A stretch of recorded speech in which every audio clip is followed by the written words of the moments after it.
Right, happy Mother's Day from Bucky and myself to all the mums. I hope you have spoilt your mum rotten. You should do that every day, but especially today. Right, so the wind is, making me look decidedly glamorous as usual, but anyway. So today I'm going to talk to you about Mother's Day and the way we celebrate it in different countries around the world. So, in many Anglophone countries like America, Canada, Australia, New Zealand, South Africa, we celebrate Mother's Day the second Sunday in May. So this tradition began in the late 1800s. In 1870, a woman named Julia Ward Howe decided to start a day for mothers, celebrate mothers, because she wanted to spread the idea of pacifism and disarmament amongst mothers, which would then, go to their sons. That was a very, very noble idea. So this was carried out for about 10 years. It continued, but then it fizzled out. But in 1907 in America, a woman named Anna Jarvis in West Virginia decided to have a private Mother's Day ceremony to celebrate her mum who had passed away. And on this day, she organized workshops, work clubs, which encouraged good health practices and cleanliness. And in 1908, the same woman organized a very big Mother's Day celebration in a church in West Virginia, in which there were, let me just check my figures, I think there were 407 families, so mothers and children, who came to celebrate. And this was really the beginning of the idea of a day to celebrate mothers in America.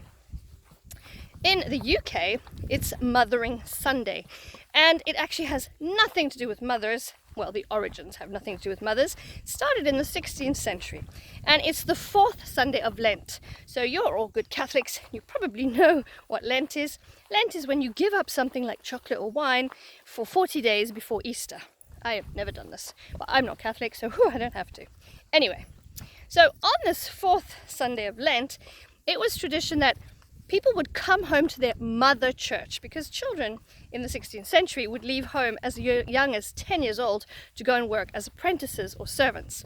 And so on the fourth Sunday in Lent, they were given leave by their gracious masters to come home to their mother church.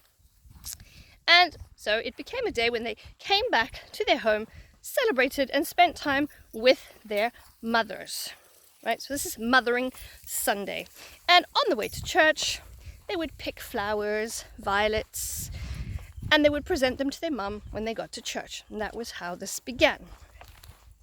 So, on Mothering Sunday and Mother's Day, in general, we get woken up with breakfast in bed, which equates to crumbs on your pillow and a very bad night's sleep the following night.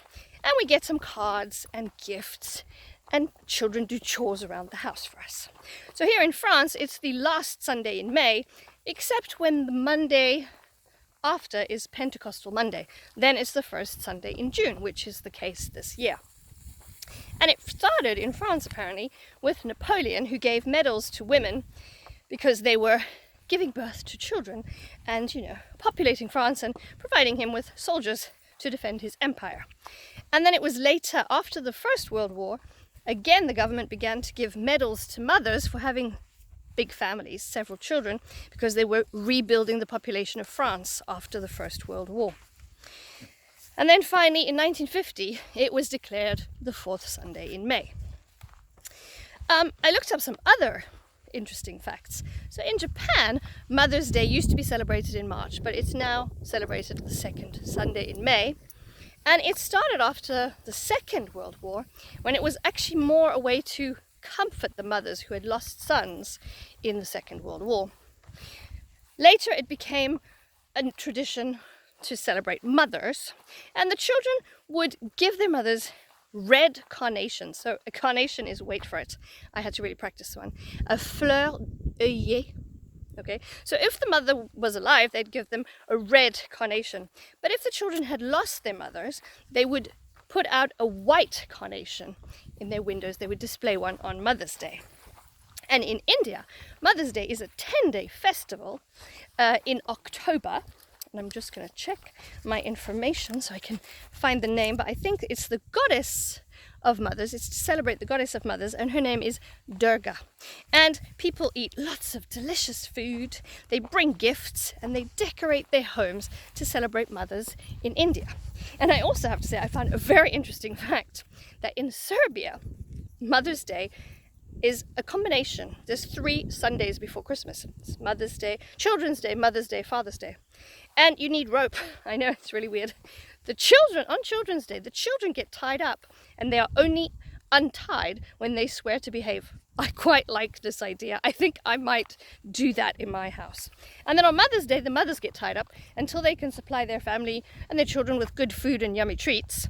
And then the last one, the last Sunday before Christmas, the dads get tied up until they can present presents to their children and their wives for Christmas. So there you go. Some fun traditions from Mother's Day around the world. Now, it's not too late. Go and make your mum some dinner or a nice cup of tea. See you tomorrow.